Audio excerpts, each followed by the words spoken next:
What's going on, guys, and welcome back to WWE Network and Chill, where I, Graham G.S. Matthews, break down all the original content I watch on the WWE Network as well as on Peacock. And today we're talking the April 17th, 2021 edition of Talking Smack.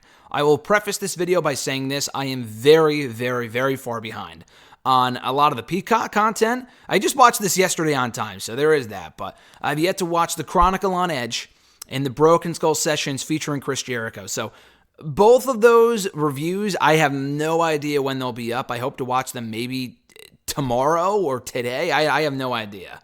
Whenever I have the time. They will be up eventually. They'll be very late, but they will be up eventually. That's as far as the channel is concerned. The video upload schedule's been all over the fucking place just because I've been extremely busy. A lot of interviews going up. So again, if you're not already subscribed, please do so. This last week alone, we've had interviews with the all-new Intercontinental Champion Apollo Crews, the all-new Smackdown Women's Champion Bianca Belair. We've had CM Punk here on the channel. Never thought I'd be saying that, but we got CM Punk. My interview with William Regal from last week is also live too from Wednesday. So again, a lot of interviews you want to check out here on the channel by subscribing and never missing a video. As far as Talking Smack is concerned from Saturday, I thought this was a good show.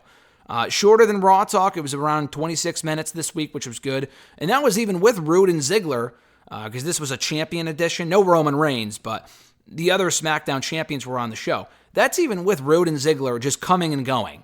I think they came in, made fun of Caleb Braxton, said they haven't gotten any sleep, and then they were going to bed, so they just walked off. So that was the show. The thing is, though, is that even though they filmed this yesterday, they act like it's being filmed on Saturday morning when it airs.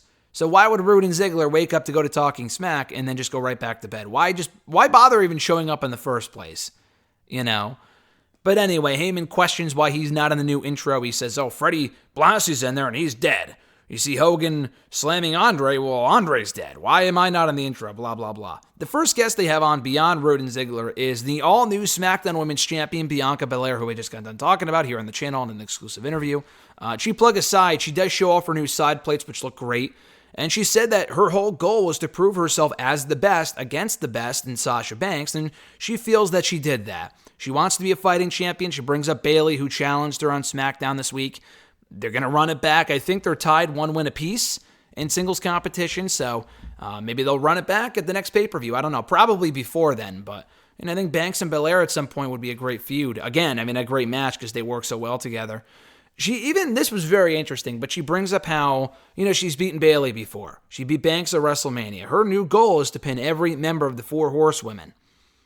And I don't know. Charlotte's on Raw, and they've had their history, and Charlotte has beaten her before. But with Becky, it's like, she's not around right now. Could Becky come back to SmackDown instead of Raw? That, to me, is very interesting. So keep an eye out on that comment, because we could be seeing Becky come back. I don't think so. I think she goes back to Raw. But we could see Becky come back and go right after Belair on the SmackDown side of things. I don't know.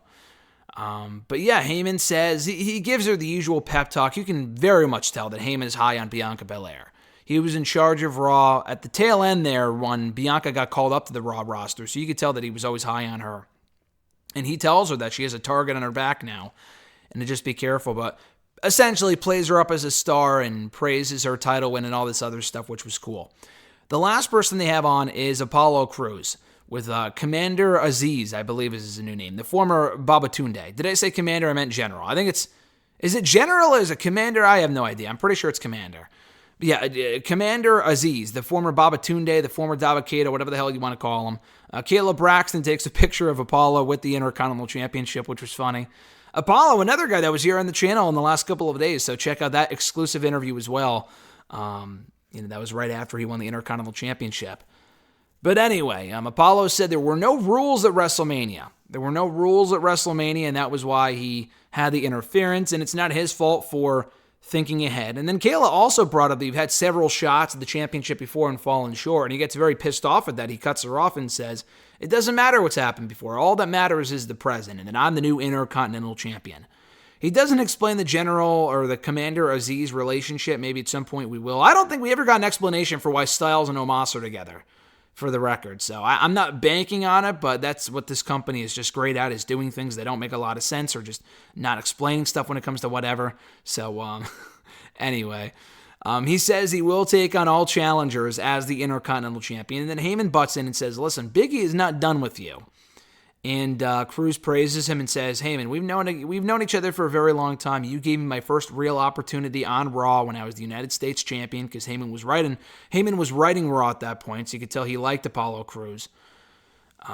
But anyway, he says that Big E does not have what it takes to take back what he has, and that's the Intercontinental Championship.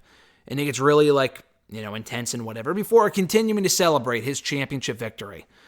Heyman takes the floor from there to talk to the camera as the show goes off the air, saying that everyone is envious of Roman Reigns because he was in the WrestleMania main event.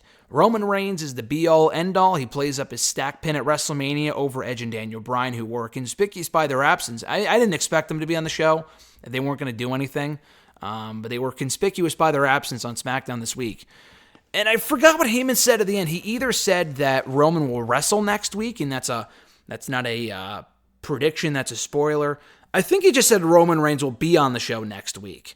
I forgot what he said he was doing or saying or whatever, but again, he said it was not a prediction, but rather a spoiler. Good episode of Talking Smack. It was cool to get all the champions. Rude and Ziggler, I like the guys, but there really wasn't much more for them to say here. Their reign just kind of is what it is. So then them coming in and then going very quickly did not bother me. That meant more time for Bianca. It meant more time for Heyman at the end there. It meant more time for Apollo Crews. And I thought all of them did very well at the time they were given. So a good episode of Talking Smack this week for April 17th, 2021. Again, I apologize for all my content being greatly delayed on the review side of things, on the YouTube side of things. Everything will be up eventually. It might take me 10 years, but everything will be up at some point. So keep an eye out for that. Have a great rest of your weekend, guys. I'm Graham G.S. Matthews, and I'll catch your ass down the road.